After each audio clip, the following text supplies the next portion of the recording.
This is a test. This station is conducting a test of the emergency broadcasting system. This is only a test. Here's my show.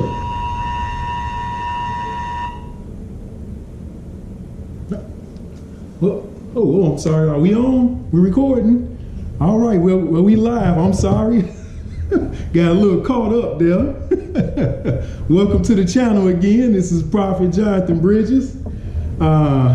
And this is Building Bridges. Building Bridges, where we not only desire to build people, but to build myself in the things of Yahweh. And also making connection or bridges to people across the world.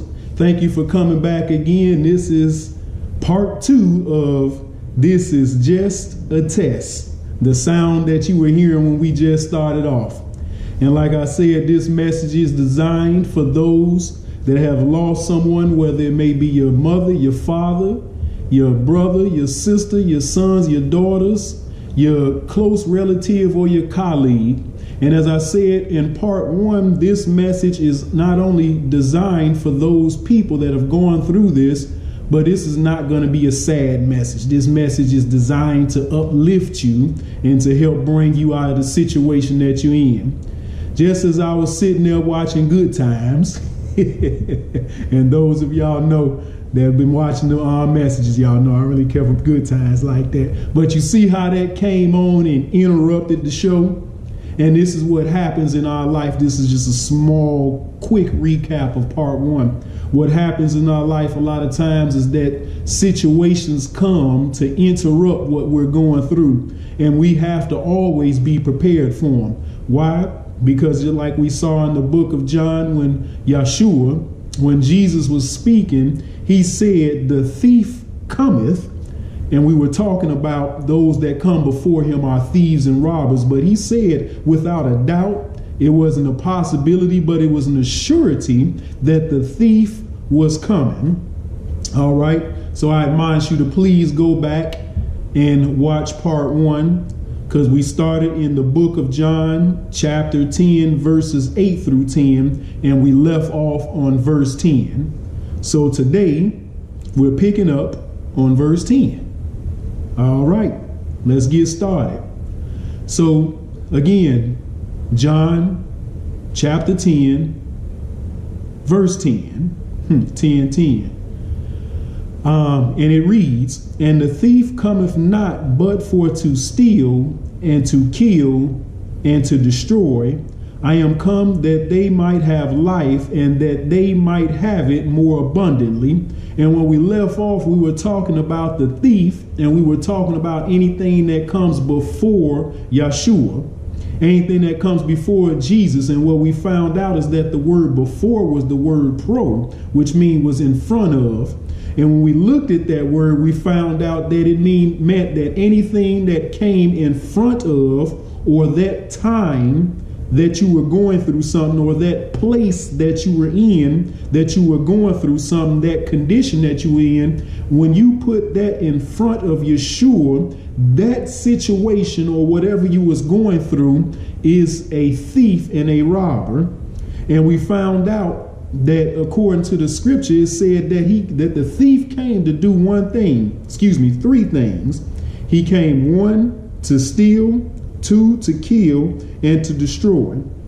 Last week we covered steal, so let's move on to kill.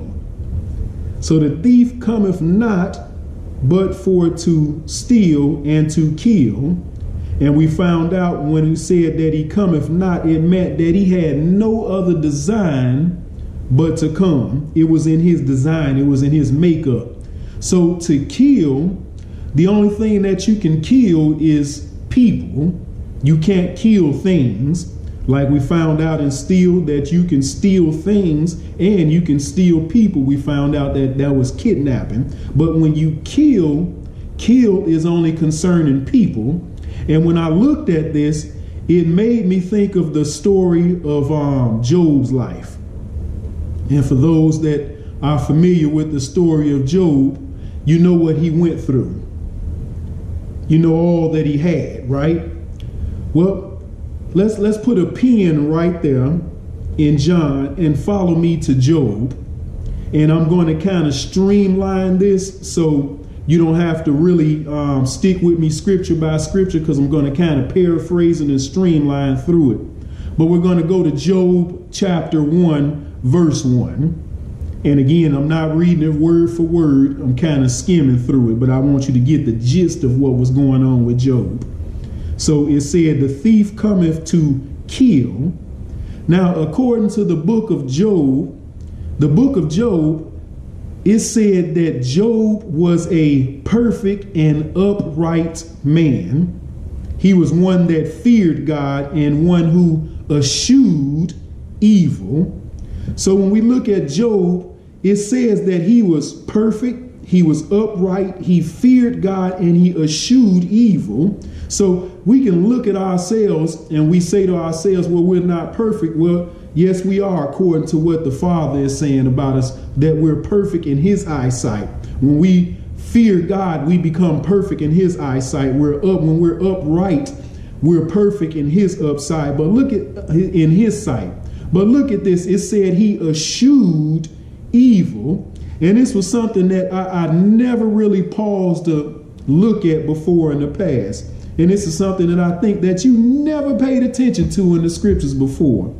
The word eschewed in the scripture, and we're on the reference of this story, the word eschewed there is a Hebrew word that means to turn off.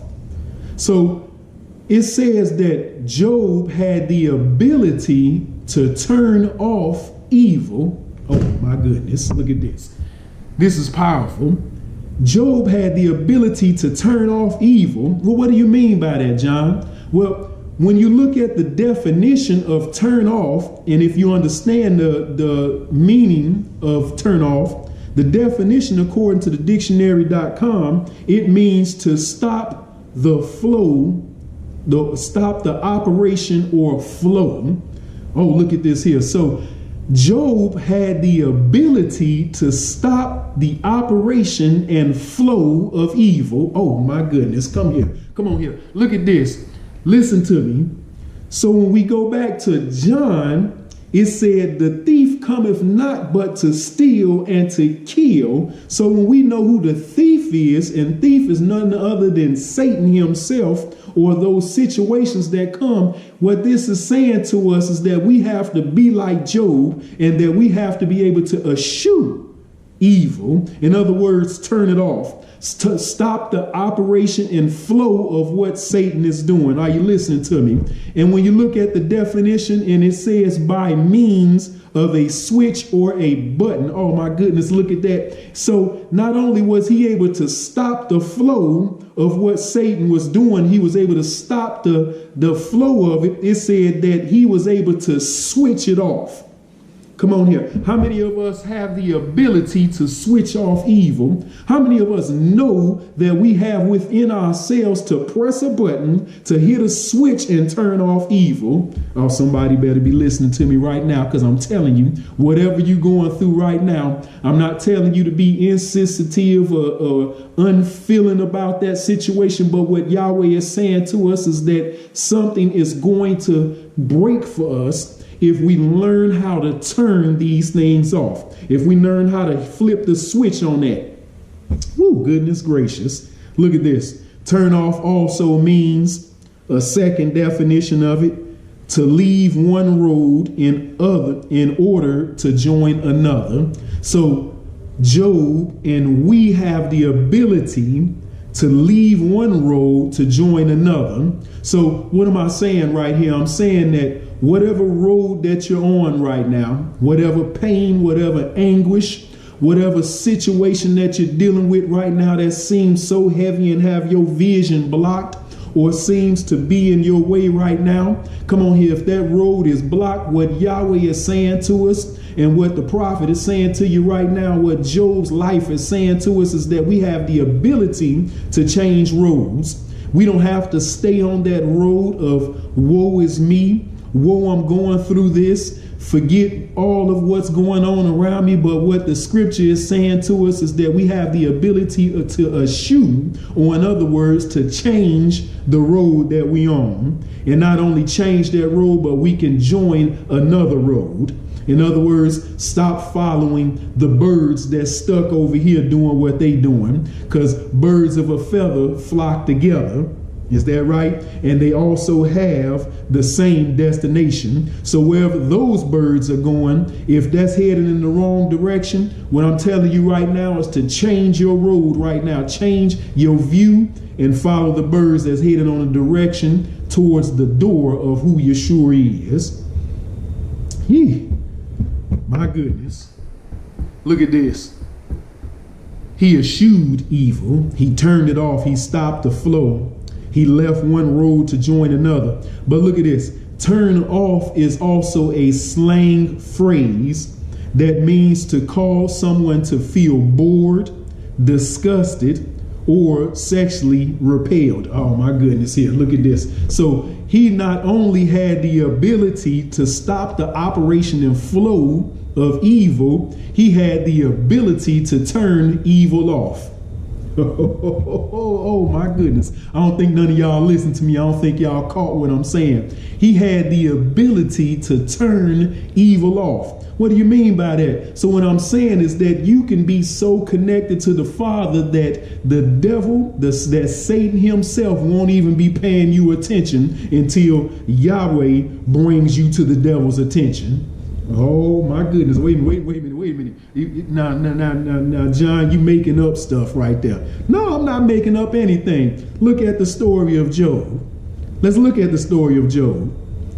The Satan, the devil, he was not even paying Job any attention. He was bored with this individual that was so perfect and that was so upright, this person that feared God. Because according to the scripture, if we continue on in the book of Job, chapter 1, if we drop down to verse 6, it says that now there was a day when the sons of Yahweh came to present themselves before Yahweh, and Satan came also among them. Listen to this. And Yahweh said unto Satan, whence cometh thou? Then Satan answered Yahweh and said, from going to and fro in the earth and from walking up and down in it. Verse 8, and Yahweh said unto Satan, hast thou considered my servant Job? Oh, look, see, I told you. So what this is saying is that Satan was going up and down, to and fro in the earth, and Yahweh had to say to Satan, have you considered Job? So wait a minute. You saying Yahweh? Yeah, it's right there in the scriptures. Read it yourself. So as Job, Job had to say to himself, wait a minute, Yahweh, hold on, wait a minute. First of all, have you considered me? and that's what a lot of us are probably saying. Wait a minute, God, have you considered me? You talking to the devil about me? Have you considered me? So wait 1 minute. I didn't sign up for this, God. I didn't sign up for this. I signed up for blessings. I didn't sign up for this. I didn't sign up for you to actually put the devil on me, to put the devil on my tracks. Well, here it is right here in the scriptures, because this is just a test. Come on here. So you following me? So what's happening here is that even what this is saying, even though if we're perfect and upright, you got to understand that the Father is still going to put you to the test. So the devil was in a position that he wasn't even paying you no attention. And the Father said, have you considered Job? And look at this. According to the scriptures, he said, there is none like him in the earth. And watch this. Yahweh said this, a perfect and upright man, one that feareth Yahweh and escheweth evil. So even Yahweh himself said that this man was perfect, and he had the ability to turn off evil, to turn off the flow of it. Come on here, to pause it, and to also turn it off. In other words, the devil wasn't even feeling him, but the Yahweh said, I got the devil feeling you right now. Goodness gracious. Are y'all looking at that? So when Yahweh opened it up for Satan to test him, according to the scriptures, it said in verse 9, then Satan answered Yahweh and said, doth Job fear Yahweh for naught? In other words, did he fear you for nothing? Hast thou not made an hedge about him and about his house and all that he hath? But put forth thine hand now and touch all that he hath, and he will curse thee to thy face. So now this is the devil. Now he want to try to test God. He's saying that the only reason that he fears you is because you got a hedge. In other words, you got protection all around him. That's the only reason that he fears you. And not only do you have a hedge and a protection around him, he only loves you because of the things that he has. This is what the scripture is saying to us. And he said, if you release all of those things, he's going to curse you to his face. This is what the scripture is saying to us.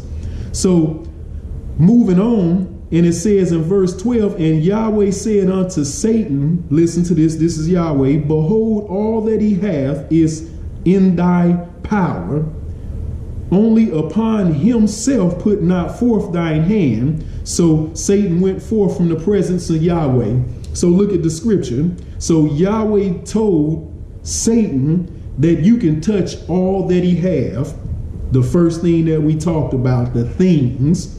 He said you can touch his things. And look at, watch this, watch how this flows. So after Satan walked away from the presence of Yahweh, according to the scriptures, a messenger came to Job, and the messenger was like, Job, you know those them oxens and them asses that you had?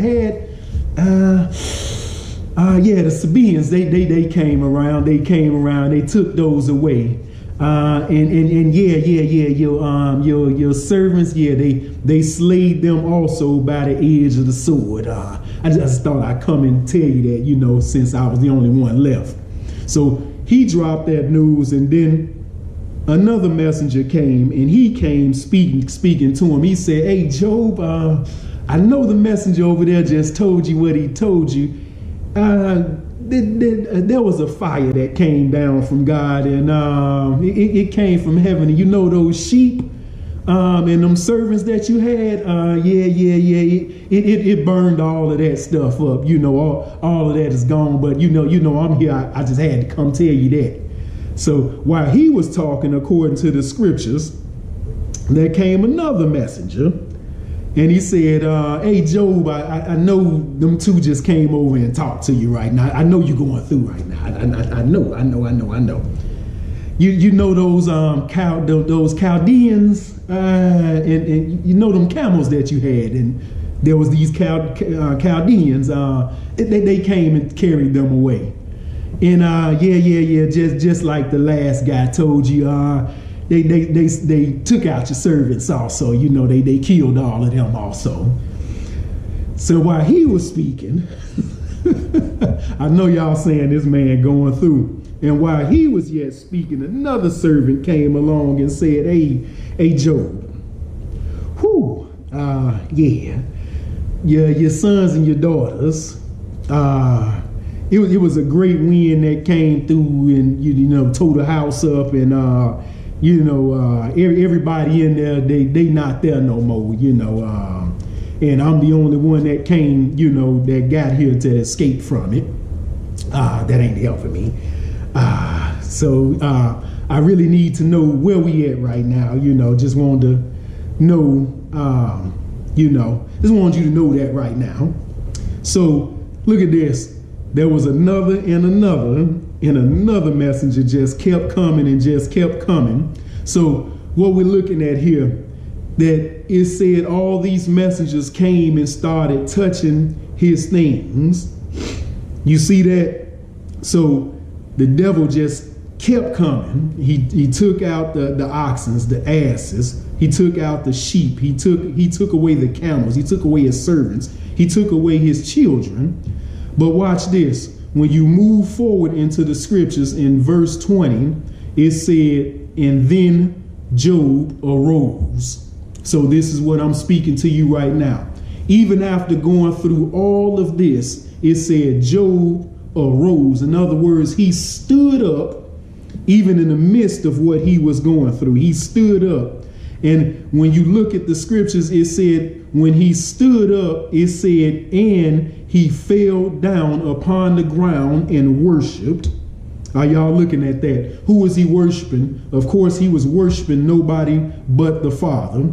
He was worshiping nobody but Yahweh.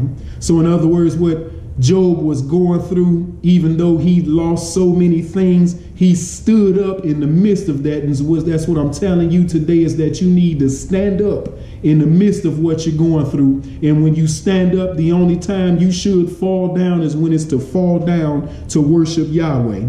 See, the devil thought that when he began his attacks, he thought that Job's praise and that his worship and his allegiance was tied to the stuff that Yahweh blessed him with.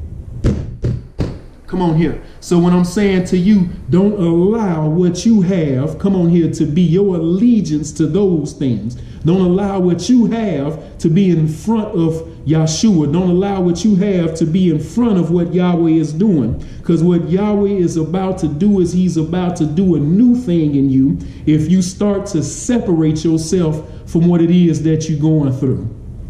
The devil thought that he could test you. The devil thought that he can break you, but no, sir, no, ma'am. Come on here, because he eschewed evil. So right here is showing us that even though the enemy was on a rampage in what he was doing, Job still had the ability to fall down and worship. And when we fall down and worship, what that means is that you're eschewing evil. That means that you're turning off the flow of what the enemy is doing. That means that you're flipping a switch on what the enemy is doing. That means that you're changing the road that the enemy thought he had you on and switching to another road from what the enemy is doing. And by doing this, we turn off the enemy.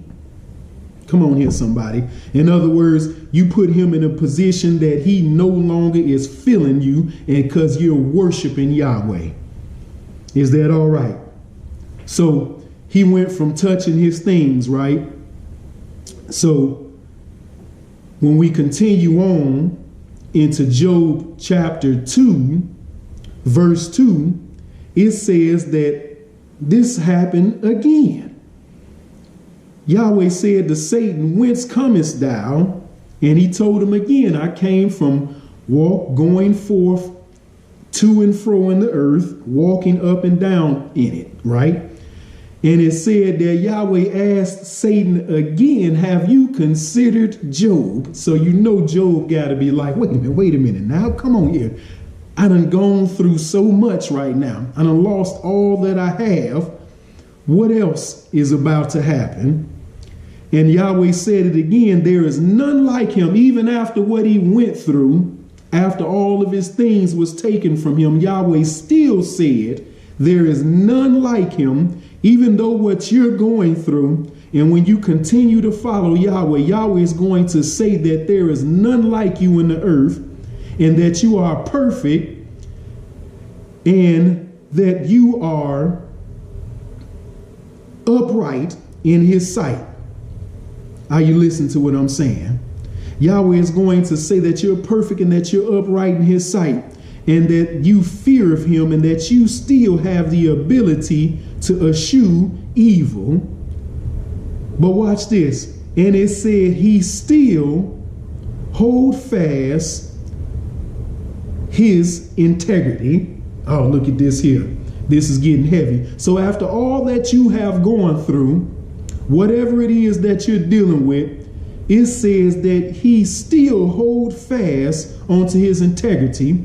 And when you look at the words, the phrase there, he hold fast, it's a Hebrew word which means to fasten up or to button up. So Job had the ability to look just like a coat, to button up his integrity.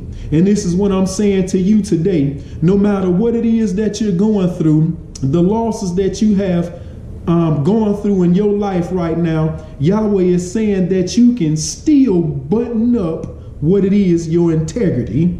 You know about when you button up that coat, when your mama used to tell you when you go outside, button up that coat. And the reason that she told you to button up that coat, because that hawk would get down inside of that coat. And when that hawk got in there, what happened is that you ended up getting sick. In other words, you start to gain all of these problems from not buttoning up. But it said that Job had the ability to button up his integrity. How many of us are buttoning up our integrity?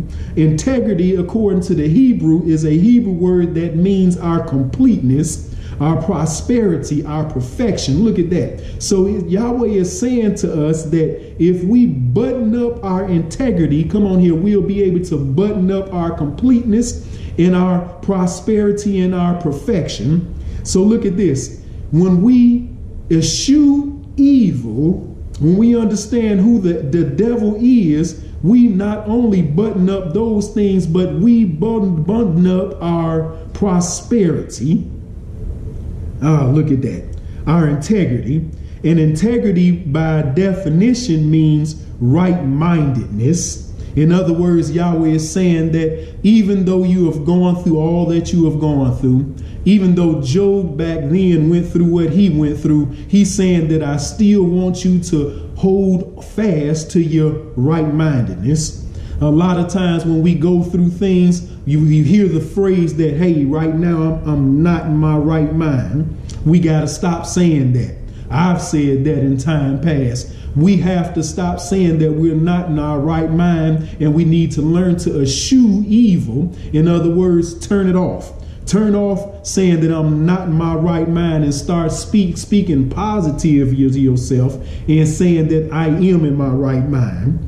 Look at this. Integrity also means the state of being whole and undivided. There it is right there. Look at this. So he was able to hold on to his ability to be undivided. Are you listening to me? Come on, Yahweh is undivided. And when we're connected to Yahweh, we're undivided. In other words, it says by definition that integrity means to be unified. So even though we're going through what we're going through, those things, I know they are heavy. I promise you, I know that they're heavy. As I told y'all in the last message, I just recently, in the middle of December, I lost my second son to gun violence, and had to deal with an issue concerning his burial. So I'm still dealing with those things, and I'm still processing them. I love my son. I love both of my sons with everything that's in me. And what I understand right now is that they knew who the father was, and I have to put him in the father's hands. You have to put whoever it was that you lost in the father's hands. And the father is saying that, Job, sir, ma'am, you're here right now. You're here with me. There's a work that I need you to do in the earth realm right now. There is something powerful that I want to build in you right now that's going to eradicate what the enemy is doing in the earth realm. There's a path. Look at that. There's a path that I need you to be on right now, and I need you to be an example right now for those that's watching on. I'm not saying just be strong. Just stand and be strong. I know you feeling the pain. I know you feeling the hurt. I know you feeling the loss. But what I'm saying to you is that I need you to stay unified, to stay undivided with Yahweh. And it said that he held fast onto his integrity. And holding fast onto your integrity, and by definition, also means a sound construction. Look at that. So Yahweh is saying that I'm making you a sound construction. In other words, you're not built on sand. Yahshua saying that when he builds, he's not going to build on sand, but he's going to build on a rock. Come on here. My wife says that I am her rock. So that means that I have to be a sound construction. Come on here. So when Yahweh constructs you, in other words, when he builds you, he's making sure that you are sound. And also integrity there means to be internally consistent.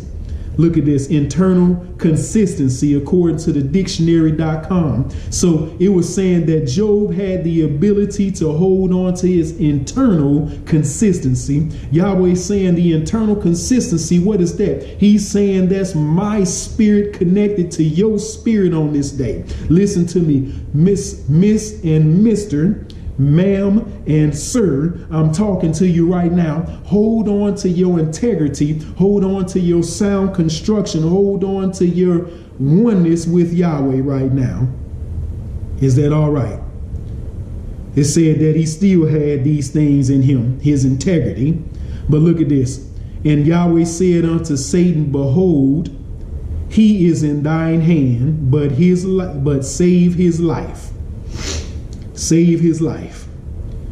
So went Satan from his presence, from the presence of Yahweh, and smote Job with sore boils. Watch this. From the sole of his foot to the crown of his head.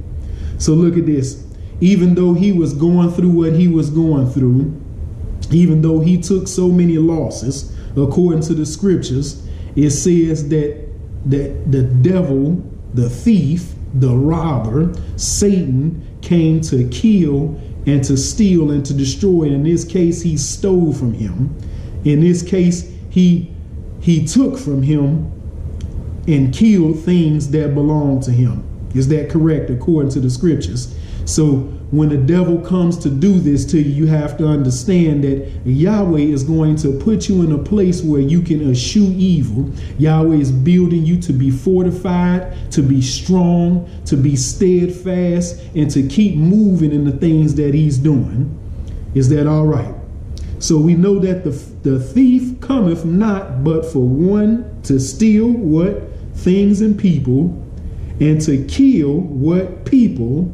Come on here, be like Job, be strong, be steadfast, be perfect, be upright, hold on to your integrity. But look at this, and it said to 3, destroy. To destroy what? Things and people. But Yahshua said, according to, let's go back to John 10 and 10, it said that Yeshua came that we might have life and that we might have it more abundantly. So Yeshua came that they might have life and that they might have it more abundantly. So what this is telling us, even though the thief came, and as I told you, he was coming to steal and to kill and to destroy. Even though he was coming, I came to give you an abundance of things. I came to give you life. And life right there is saying to us, it's a Hebrew word that means breath. And it also means to breathe. Look at this. And it means vitality. Oh, look at this. This is good. This is good. This is powerful. And he's saying that I came to give you this life, because breath there, a lot of times what a lot of us don't realize is that life can come and knock the breath out of you. And to knock the air out of a person's lungs, what's going on? Ah, goodness gracious. Y'all hear that bell? That means we've come to the end of today's message. Goodness gracious, here we are. That was part 2. I really just was hoping we can go ahead and get to the end of this. And just like we started out in the beginning, y'all heard that bell came. It was an interruption to the flow. So I hope y'all enjoyed today's lesson. And I really hope that it blessed you, that you really started to glean from Job's life and what it is that he was going through. So this was part 2 of This Is Only a Test. So if you enjoyed this message today, and I hope that you did, and I hope that it blessed you, I ask that you just do one thing for me. Pass it on to someone that you believe that needs this message. And even if they don't need this message, pass it on anyway. Be the salt of the earth and spread this word so that we can help preserve those people that surround us. And I really pray that this is really uplifting you in the things that we're going through right now. And I really thank you and I bless you right now for what it is that Yahweh is doing in this time and in this season. And just remember, these seasons that you're going through, this is only a test. Shalom.